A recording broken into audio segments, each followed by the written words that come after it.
Come on, come on, come on, come on. Come on, give me a hug, give me a hug, give me a hug. Come on, come on, you're so hot, you're so hot. I donated. What about my donations? Donations? Whatever. You're, come on, come on, come on.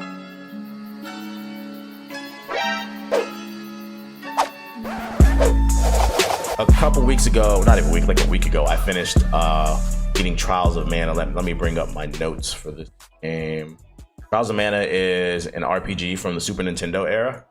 Square Enix recently made a remake. I know, right? The company that just did the Final Fantasy VII remake, they dropped another remake that you're probably not even aware of. It's a Trials of Mana remake from the Super Nintendo. It's available on PS4, PC, and the Switch. If I would have known this, I would have ended up buying the PC version of the game. I ended up getting the Switch version because I thought it was a Switch exclusive. So first things first. Oh wait, I did not even bring up my fucking notes. This is an RPG. It's a semi-open world RPG, which I like. I'm tired of big ass open world games with aimless running around and shit. So I have 5 positives and 3 negatives. The first positive is the world. Like I said, this is a semi-open world RPG.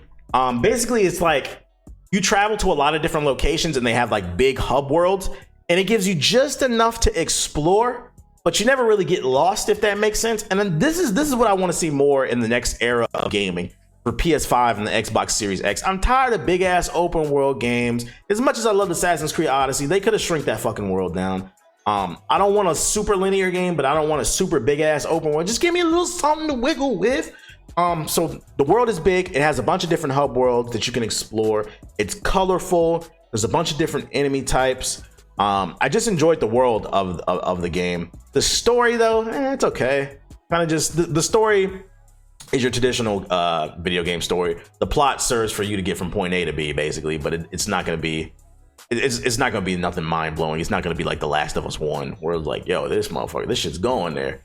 My first positive, the voice positive. My first negative though is the voice acting is this shit is ass. I didn't check the options.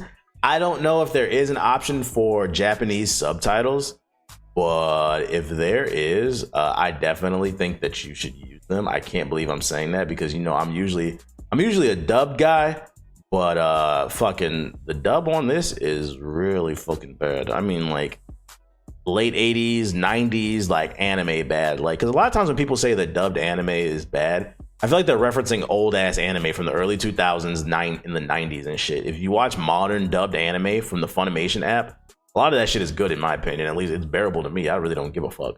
But yeah, I do agree. Old dubs are really fucking bad, and this dub on this is horrible. So just know if you go into this and you play it in English, it's not going to be very good. At least the voice acting. Next positive, the combat. The combat in this game is what kept me stringing along. I thoroughly enjoyed the combat in this game. I would say it's an action-based RPG. I would say it's similar to Final Fantasy VII's, but the difference is, in my opinion, this combat in this game is actually better than Final Fantasy VII Remakes. It flows a little bit better. The problem with Final Fantasy VII, like I said in my review, is if you look at it and you haven't played it yourself, it looks like an action game, but really, when you hit the square button, Cloud would do like 3 slashes in a row. So there was like an ebb and flow to it. They were canned, predetermined animations. In this game, when you hit the button, he punches, and you hit the button and he punches again. And it also has combos in it, like a fighting game. So you can, or like Bayonetta or like Devil May Cry. It's not that deep, but it has like different combos in it. So you have more control over your character. It's not predetermined animations. You get to determine how you want to fight. And because of that, the dodge mechanic actually works in this game, unlike Final Fantasy VII Remakes. That was actually one of my criticisms. The dodge mechanic was ass in Final Fantasy VII Remake. And Trials of Mana Remake, the dodge mechanic works. So when you dodge, you'll get out of way. And it also helps too, because in the combat, it'll show the AoE on the floor when the enemy attacks. So it's easy to dodge the attacks. So it makes it feel more fluid, the combat. But if you want to slow down combat, you also have the option to do different. You have your ability wheel, and then you have like your spell wheel. And when you hit the wheel button, when you hit the D-pad on the Switch, it'll actually freeze time like Mass Effect. And then you cast a spell, which is like Final Fantasy. Honestly, the combat is like Final Fantasy VII Remakes, but there's slight tweaks to it. What's the name? But there's no blocking in this. So just know that you're going to have to mainly dodge. But because the dodge button works, it's not that big of a deal. Just don't commit too much to the combat and dodge. If I had one critique of the combat, it was that you can't combo moves. I noticed that whenever you do like a special move, this is where I would give the edge to Final Fantasy 7 Remake. Like I said, there's slight differences. In Final Fantasy 7 Remake, when you would do a move, you could switch to your other character, and then you could make him do a special move or a spell, so then you can combo the moves together and create a big ass explosion and shit and do crazy damage, you know? In this game, when you do a special move, you have to commit to it. Like the character does like a little cutscene or whatever, and then you can't switch your character, so then your other two characters are just sitting there watching, unless you program them to be aggressive and they're attacking. But you can't combo the moves together unless the AI chooses the combo with you, and it would have been nice to have more control over the combat. But other than that, the combat, I actually really enjoyed it, and it's what kept me coming back. So kudos to the combat. This is another good combat-based game that Square Enix created. My next negative, this one's really weird. It's nitpicking, but I have to bring it up. The game is too easy. I can't believe your Hokage is saying it, but the game is way too easy.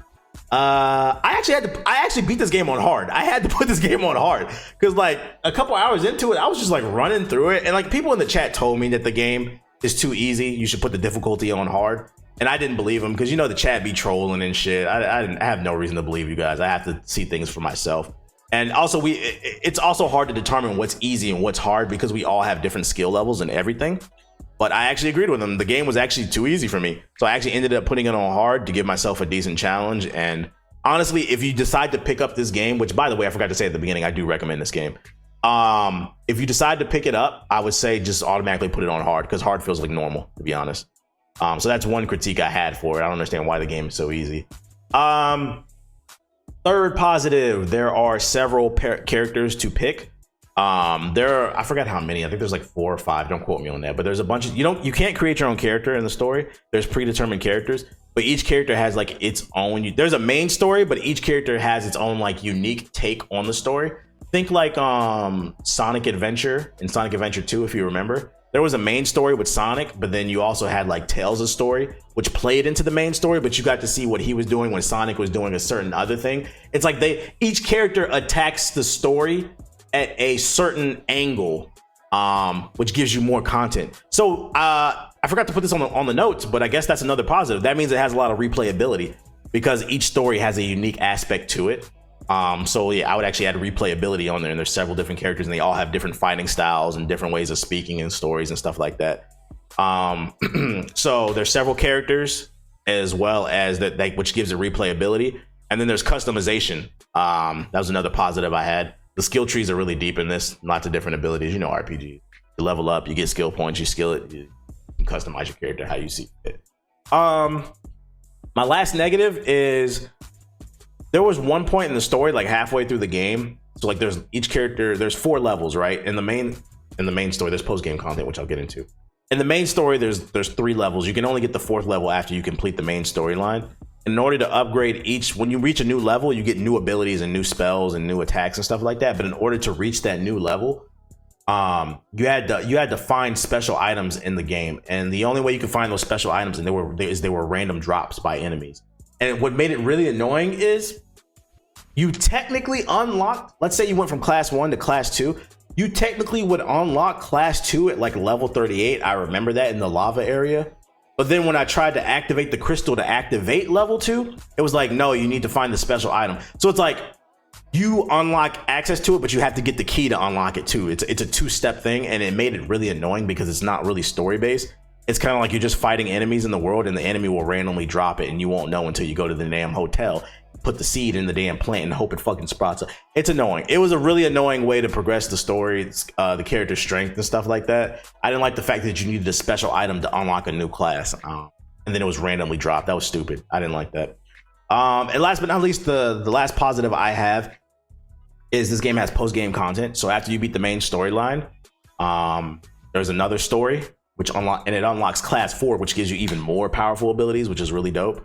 So there's a lot of content here, and it took me like 60 some hours once I beat the main story, and then once I beat the main story and the post-game content, which I just beat, it took me like 60 some hours altogether. So, and mind you, I only did one playthrough. I played with one character. So I got 60 hours out of this game, and there were other characters that I could play. So there's a lot of content here. I think that's really dope. This is a very deep RPG. And if you like RPGs, I think this is a game for you. Action-based RPGs. So if you're wondering whether or not I recommend this, yes, I like Trials of Mana. This was a game that kind of came out of nowhere. I honestly didn't know it was being made by Square Enix until I seen like IGN drop a review for it. And I just clicked it out of curiosity. And I was like, oh, I'll play this, and somebody donated it for me. So I was like, fuck it.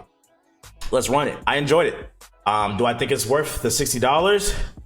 Yeah, I got 60 hours out of it and I can play it again.